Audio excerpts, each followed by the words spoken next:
हरे कृष्णा। तो आज के सेशन में हम देख रहे हैं Bhagavad Gita as it is, chapter 7, text number 30। तो आज के श्लोक में भगवान हमें समझाते हैं कि किस प्रकार तीनों गुणों का प्रभाव हर एक मनुष्य के ऊपर किस प्रकार से है और इस कारण के वजह से वो भगवान को समझने में असमर्थ होते हैं। तो ये विचार आज के श्लोक में भगवान हमें समझाने वाले हैं। जैसे हमने पिछले श्लोकों में देखा था, पिछले 4 श्लोकों में भगवान ने अपनी सर्वव्यापी गुण के बारे में हमें समझाया था। किस प्रकार भगवान को हम भगवान की प्रेजेंस को हर समय देख सकते हैं, महसूस कर सकते हैं, इसके बारे में भगवान ने समझाया। और उसके आखिरी में भगवान ने अपने डिस्कशन को एक कंक्लूजन देते हुए भगवान ने कहा था कि इतना डिटेल नॉलेज क्यों चाहिए। जो भी बुद्ध संसार में निर्माण हुआ है वो सभी 3 गुणों के द्वारा ही हुआ है और वो 3 गुण मेरे ही भाग है, मेरे ही शक्ति है। तो इस प्रकार से हम समझ सकते हैं कि भगवान कृष्ण ही सब कुछ है, ही इज एवरीथिंग। और सब कुछ भगवान कृष्ण ही होने के बावजूद, सब कुछ भगवान की शक्ति होने के बावजूद भगवान इन सब से परे है। He is completely independent of all these things. तो ये विचार भगवान ने पिछले श्लोक में हमें समझाया था। तो ये समझाने के बाद आज के श्लोक में भगवान समझाते हैं कि जब इन तीनों गुणों के प्रभाव में ही या भौतिक प्रकृति के 3 गुणों के द्वारा ही पूरी संसार की सृष्टि हुआ है। यहाँ पे रहने वाले हर एक वस्तु, हर एक व्यक्ति, हमारा हर एक शरीर, ये सब कुछ यही तीनों गुणों के प्रभाव में हुआ है। तो ये 3 गुण कितने महत्व है, लेकिन भगवान का स्थान इन तीनों गुणों से किस प्रकार से अलग है, ये समझाने के लिए आज के श्लोक में भगवान प्रारंभ करते हैं। तो इस श्लोक में भगवान कहते हैं त्रिभिर गुणमयेर भावेत। त्रिभि गुणा मतलब 3 गुण जो भौतिक संसार में है। तो भौतिक संसार में रहने वाला 3 गुण कौन कौन सा है, भावार्थ हम देख सकते हैं, प्रभुपाद लिखते हैं यहाँ पे, गुडनेस, पैशन एंड इग्नोरेंस। सत्व गुणा, रजोगुणा और तमोगुणा। तो कहते हैं कि इन तीनों गुण भगवान के ही शक्ति है और इन तीनों गुणों के द्वारा ही इस पूरी संसार की जो सृष्टि है वो होता है। जैसे हमने कल की क्लास में एक्सप्लेन किया था कि हमारे जो शरीर है, ये शरीर भी यही 3 गुणों के द्वारा या उनके प्रभाव में बनाए जाते हैं।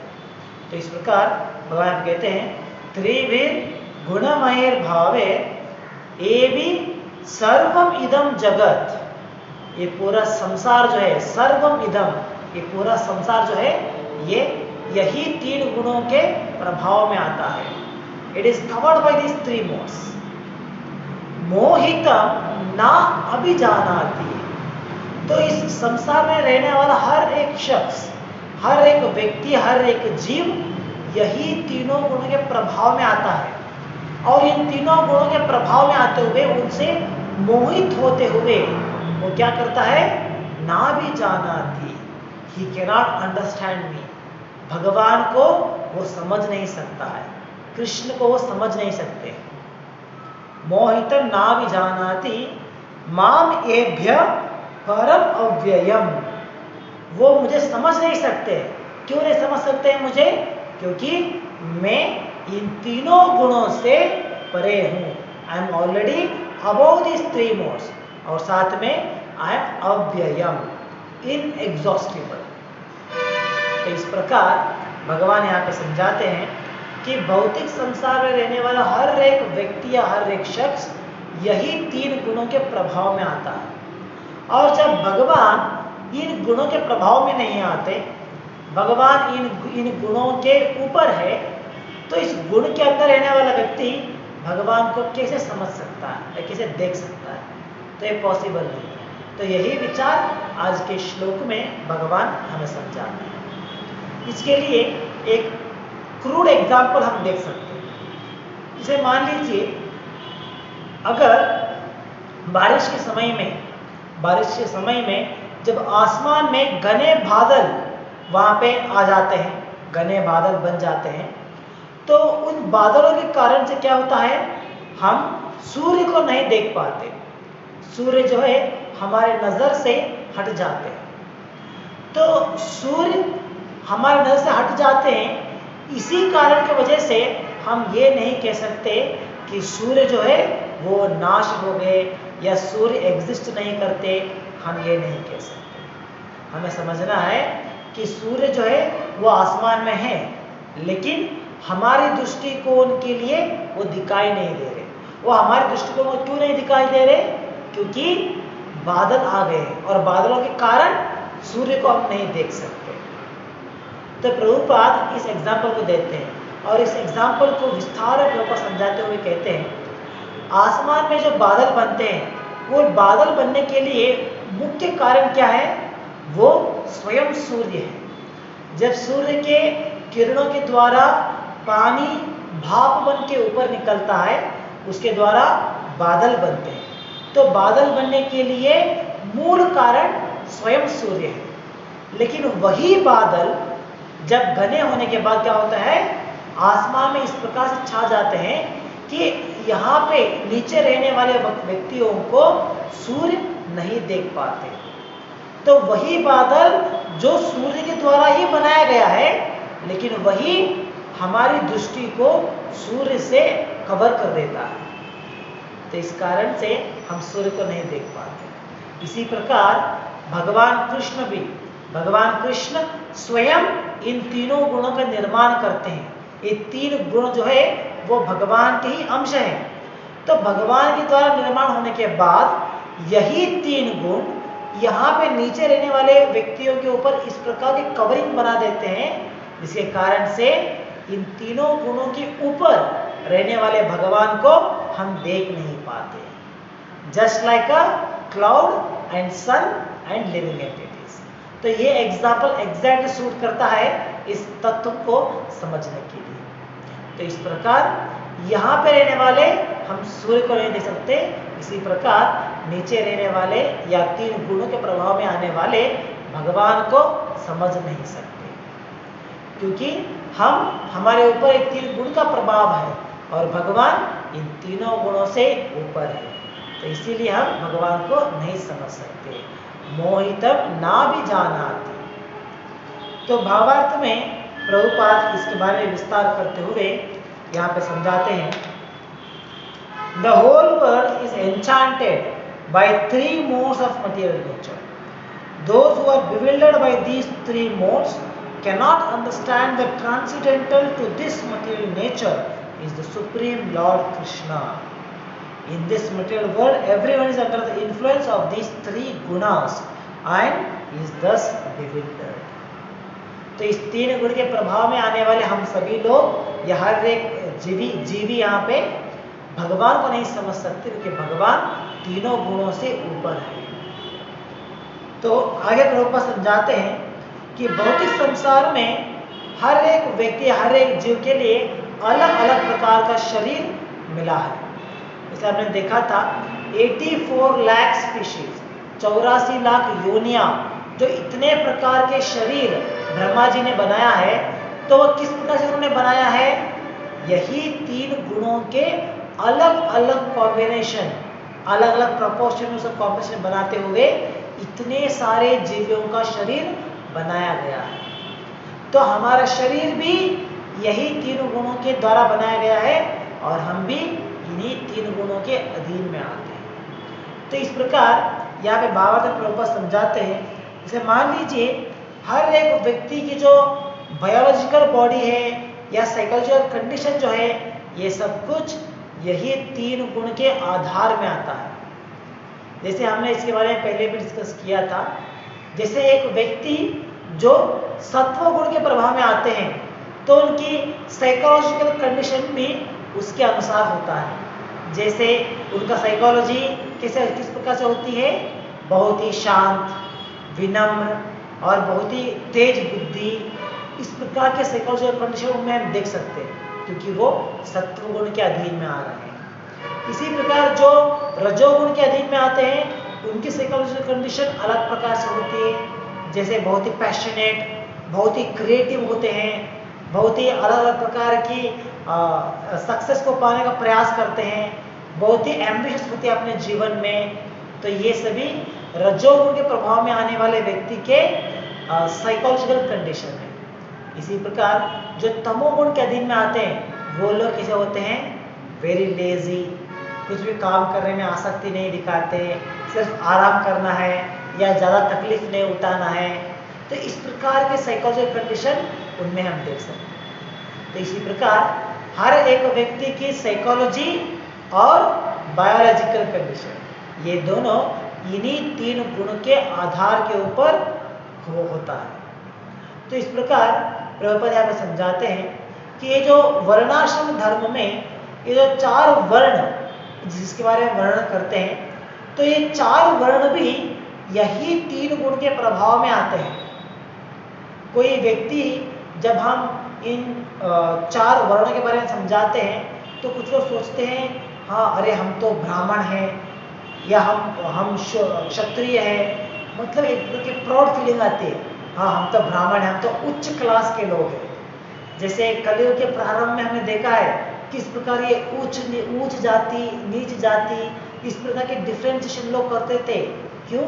क्योंकि उनमें ये स्ट्रॉन्ग मोटिवेशन है कि हाँ हम लोग उच्च जाति वाले हैं, हम लोग ब्राह्मण हैं और बाकी लोग बहुत तुच्छ हैं। लेकिन हमें आप समझना है चाहे वो ब्राह्मण हो या शूद्र, ये सभी यही 3 गुण के अधीन में आते हैं।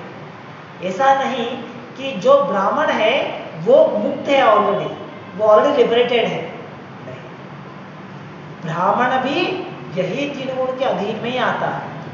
तो यहाँ पे भावार्थ प्रभुपाद समझा रहे हैं जैसे जो व्यक्ति सत्व गुण के अधीन में आते हैं उन्हें हम कहते हैं ब्राह्मणा या ब्राह्मण वर्ग को वो बिलोंग करते हैं। इसी प्रकार जो व्यक्ति रजोगुण के अधीन में आते हैं वो लोग क्षत्रिय कहलाते हैं, क्षत्रिय।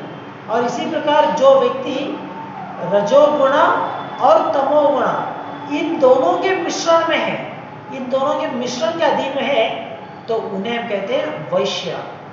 वैश्य मतलब मर्चेंटाइल पीपल, जो बिजनेस क्लास ऑफ पीपल। और जो व्यक्ति तमोगुण के अधीन में आते हैं तो उन्हें कहा जाता है Shudras, labour class of people. तो इस प्रकार ये जो 4 वर्ण हमारे समाज को विभाजन करते हैं 4 वर्ण के अनुसार, तो ये चारों वर्ण भी इन्हीं 3 गुणों के अधीन में आते हैं।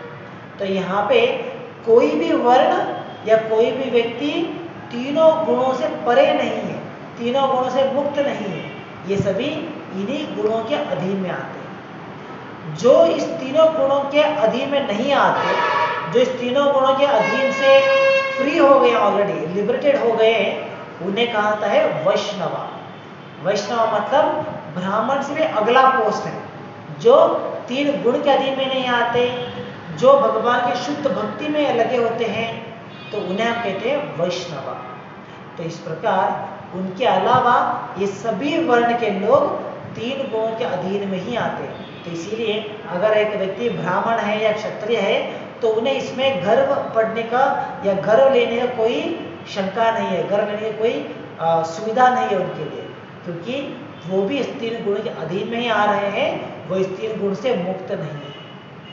तो इस प्रकार भावार्थ में प्रभुपाद इस डिफरेंशिएशन को यहाँ पे समझाते हैं। और आखिर में प्रभुपाद कहते हैं जो व्यक्ति शूद्र से भी नीचा है, जैसे शूद्र जो वर्ण है उस वर्ण से भी जो नीचे होते हैं उन्हें मनुष्य की कैटेगरी में काउंट नहीं करते, बल्कि they are counted among animals, जीवियों के अंदर काउंट करते हैं। उनका शरीर है मनुष्य का, उनके लिए शरीर मिला है मनुष्य का शरीर, लेकिन जब वो किसी भी वर्ण के भीतर नहीं आते हैं, किसी भी वर्ण के अधीन में नहीं आते हैं, then they are living a life of a animal, एक प्राणी की भांति उनका जीवन है। तो भागवतम में उनके बारे में डिस्कशन करते हुए वहाँ पे कहते हैं इस तरह के बहुत सारे वर्ण हैं बाकी अलग वर्ण हैं जो शूद्र से भी नीचा स्तर पे हैं और जिन्हें मनुष्य के जीवन में या मनुष्य करके क्लासिफाई नहीं करते शास्त्रों में, बल्कि शास्त्रों में क्लासिफाई करते हैं दे आर अनसिविलाइज्ड मैन, जैसे यौवना, चंडाला, इस प्रकार के लोग हैं। तो ये सभी अनसिविलाइज्ड लोग में माने जाते हैं जो मनुष्य वर्ग में नहीं आते। तो इस प्रकार ये सभी वर्ण जो है यही 3 गुण के अधीन में आते हैं। लेकिन हमें शास्त्रों के द्वारा इस विषय को सही प्रकार समझना है कि चाहे चारों वर्ण में कोई भी वर्ण में वो व्यक्ति है तो वो वहाँ पे परमानेंटली नहीं रहता।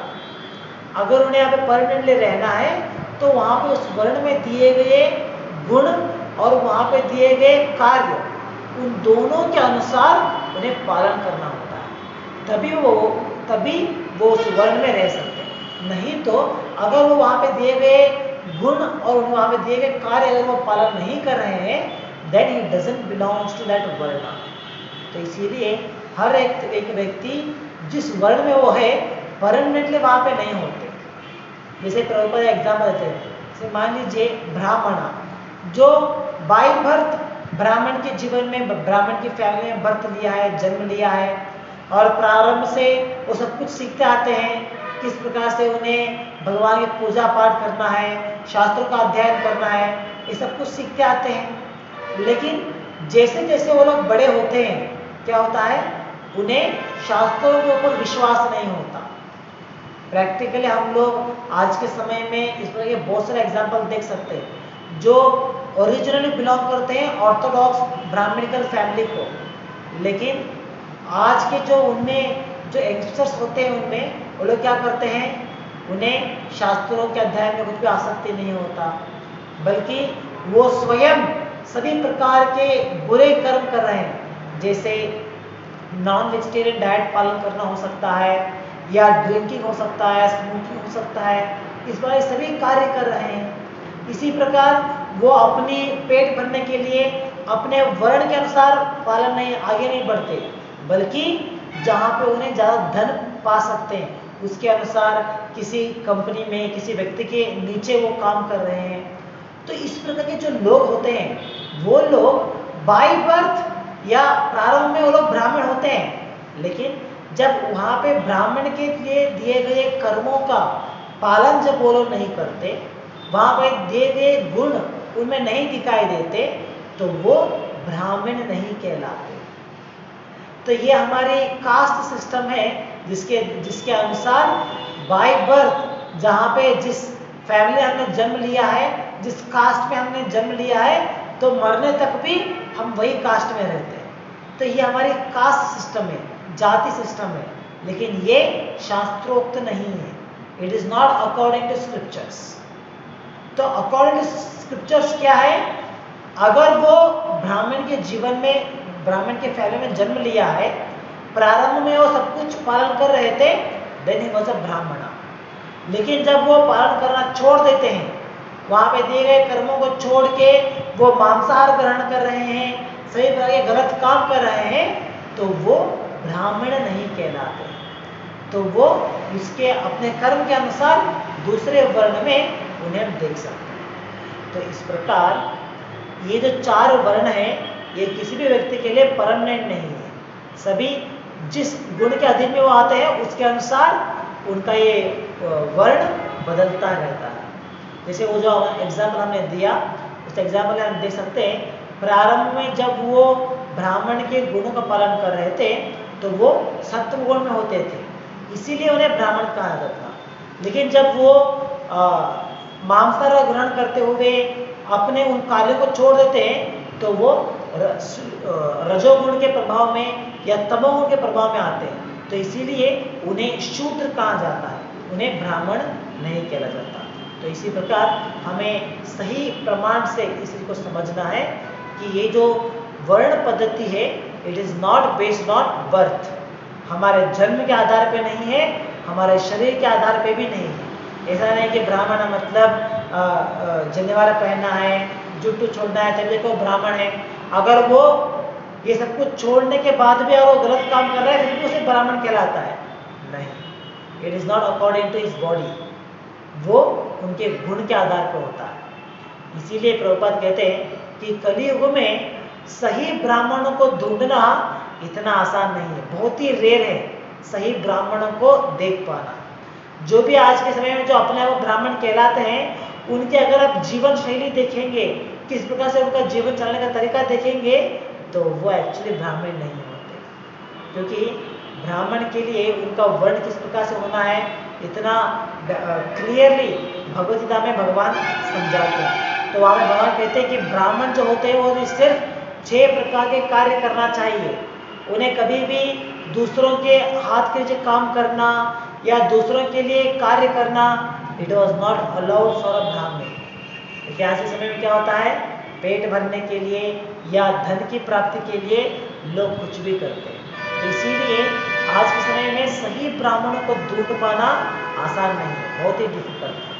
तो इस प्रकार शास्त्रों के द्वारा हम समझ सकते हैं कि ये वर्ण और ये आश्रम किस प्रकार से वो वर्किंग में थे, और ये 3 गुणों के आधार के ऊपर किस प्रकार हम एक व्यक्ति को ब्राह्मण या शूद्र एक कैटेगराइज कर सकते हैं, ये हम समझ सकते हैं। और जो आखिरी में जो वैष्णव आते हैं, जो इन 4 वर्ण में नहीं आते, बल्कि ब्राह्मण के बाद में जो आते हैं, ब्राह्मण से ऊपर जो आते हैं वैष्णव, तो वो इन 3 गुणों के अधीन में नहीं आते, बल्कि वो शुद्ध सत्व के अधीन में आते हैं, प्योर गुडनेस, जो भौतिक संसार के भाग नहीं है, बल्कि वो आध्यात्मिक संसार का भाग है। तो इस प्रकार एक वैष्णव का स्थान होता है। तो आगे प्रभुपाद यहाँ पे समझाते हैं,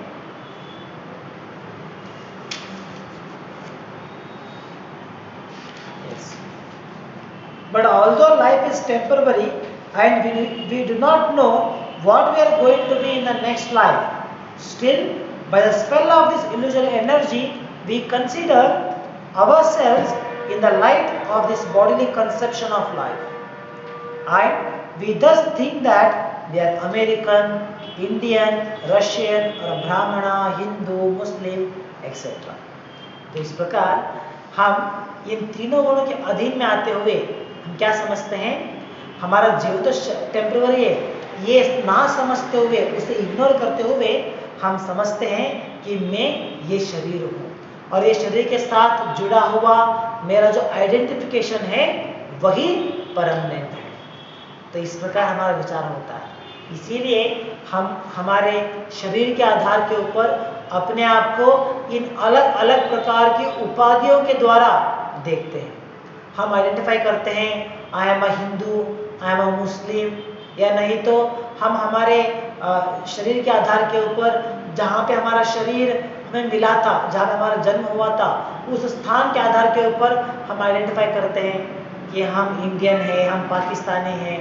तो इस प्रकार हम शारीरिक आधार के ऊपर, शारीरिक स्तर पे विचार कर रहे हैं। और ये कब होता है, जब हम 3 गुणों के प्रभाव में होते हैं। तो इसीलिए ये जो उपाधियां, जिसे हम कहते हैं डेजिग्नेशन या उपाधि, ये सभी टेम्पररी है। इसमें कोई भी उपाधि या डेजिग्नेशन परमानेंट नहीं है। और जब हम इस विषय को नहीं समझ पाते हैं, तो हमें समझ लेना है कि हम इन 3 गुणों के अधीन में आ रहे हैं। इसलिए हम समझ नहीं पा रहे कि ये 3 गुण, ये उपाधि जो है, ये सभी टेम्पररी है।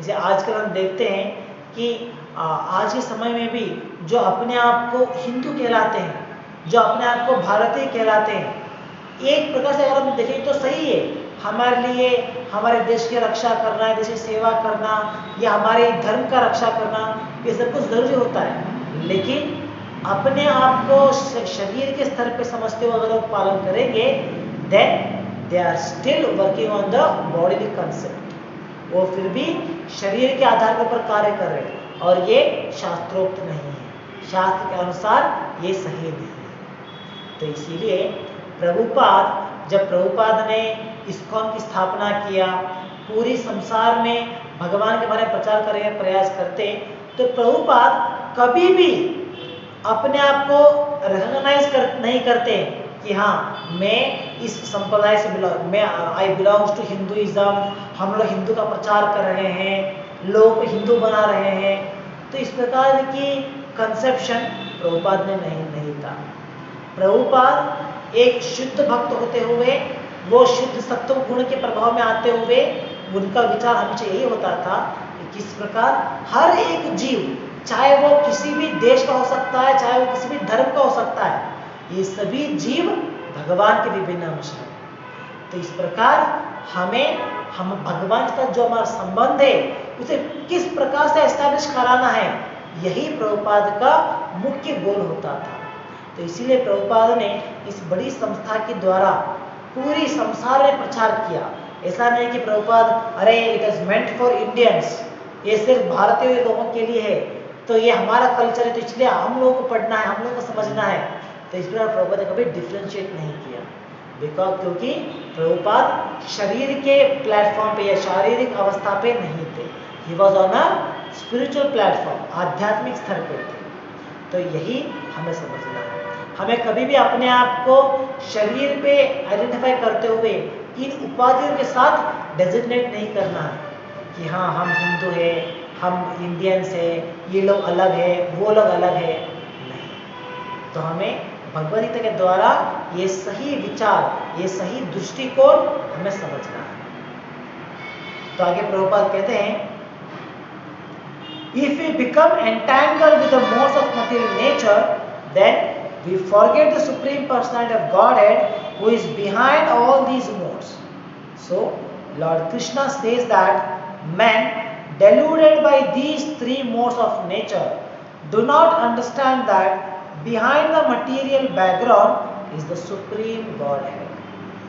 तो इस प्रकार प्रभुपाद यहाँ कहते हैं कि अगर हम अपने आप को इन उपाधियों के द्वारा मुक्त नहीं कर सकते, इन डेजिग्नेशन के द्वारा मुक्त नहीं कर सकते, तो क्या होगा, हम भगवान को नहीं समझ पाते।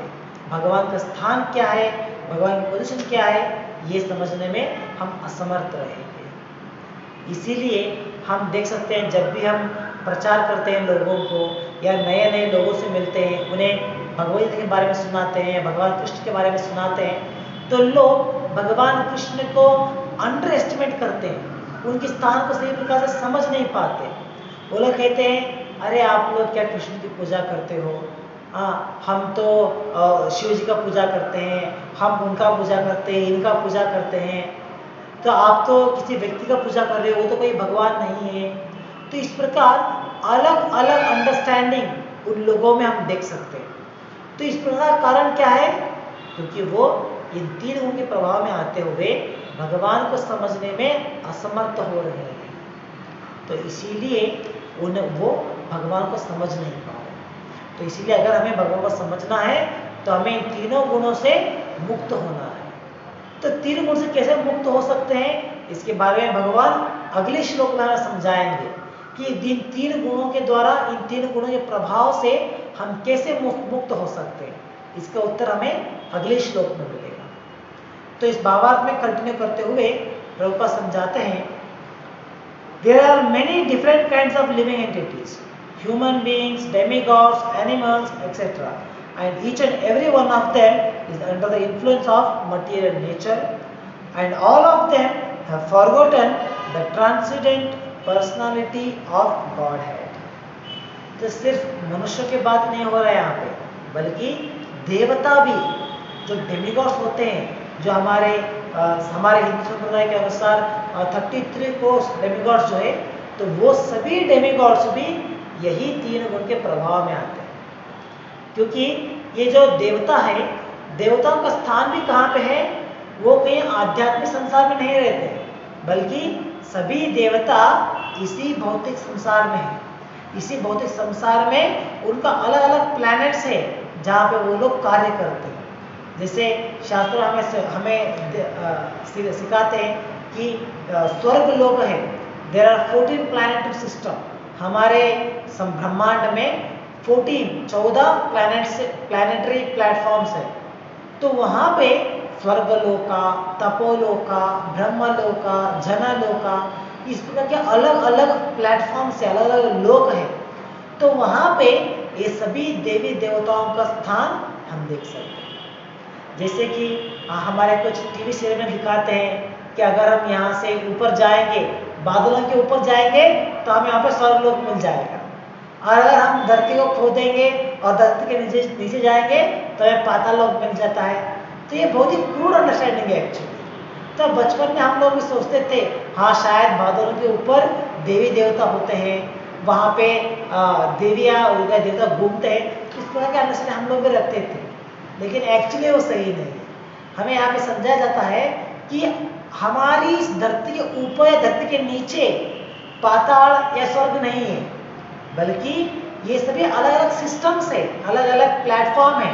जैसे हमारा पृथ्वी, इस धरती का जो प्लेटफॉर्म है पूरा एक ही लेवल है ये सब, तो इसके ऊपर के स्तर पे ये अलग अलग प्लैनेट्स आते हैं जिसे हम कहते हैं स्वर्गलोका, ब्रह्मलोका।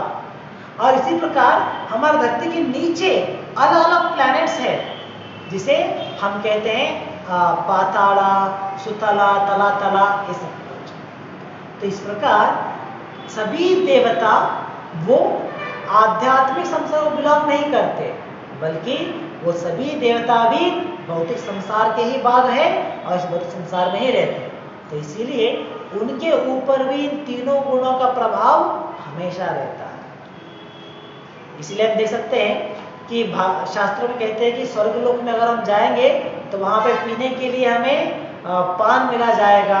इसे हम कहते हैं कि जिस प्रकार यहाँ पे हम लोग ड्रिंक्स करते हैं, अलग अलग प्रकार की ड्रिंक्स लेते हुए उसमें मदहोश होते हैं लोग, तो इसी प्रकार स्वर्गलोक में भी देवी देवता इस प्रकार के पान का स्वीकार करते रहते हैं। तो क्योंकि ये भी सभी तीनों के प्रभाव में ही आता है, तो ये हमें समझना है। तो आगे प्रभुपाद कहते हैं,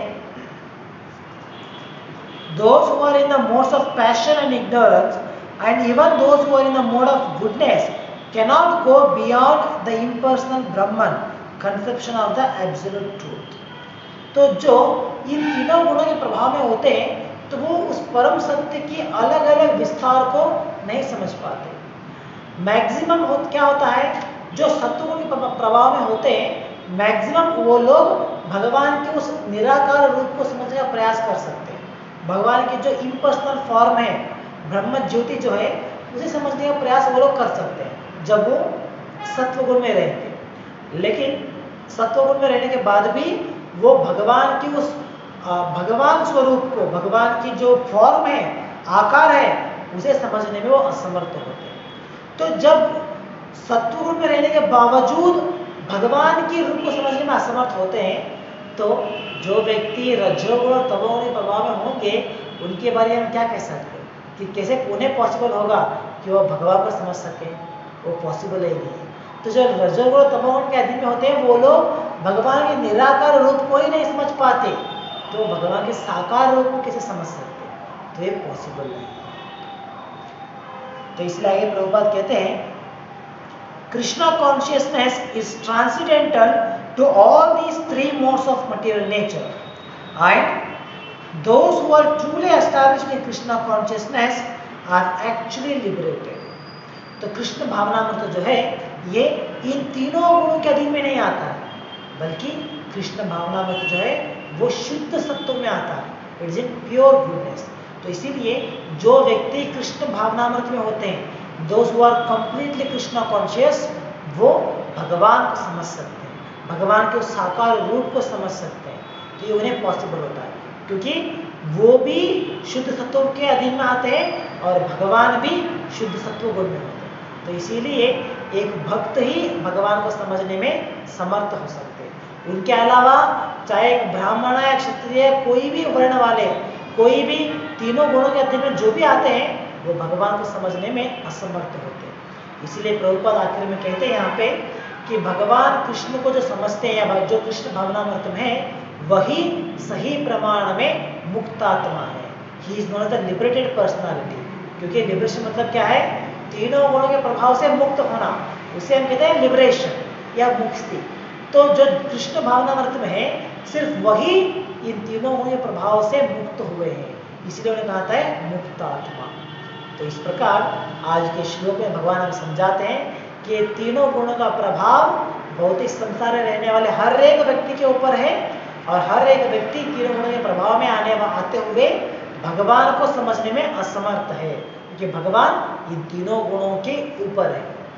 और हमें हमें अगर तीनों गुण के प्रभाव से बाहर आना है, तीनों गुण के कंट्रोल में नहीं आना है, तो उसका मार्ग क्या है?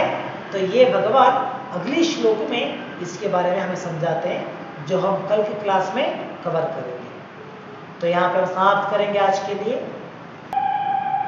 ग्रंथराज श्रीमद् भगवद गीता की जय, जगत गुरु प्रभुपाद की जय। हरे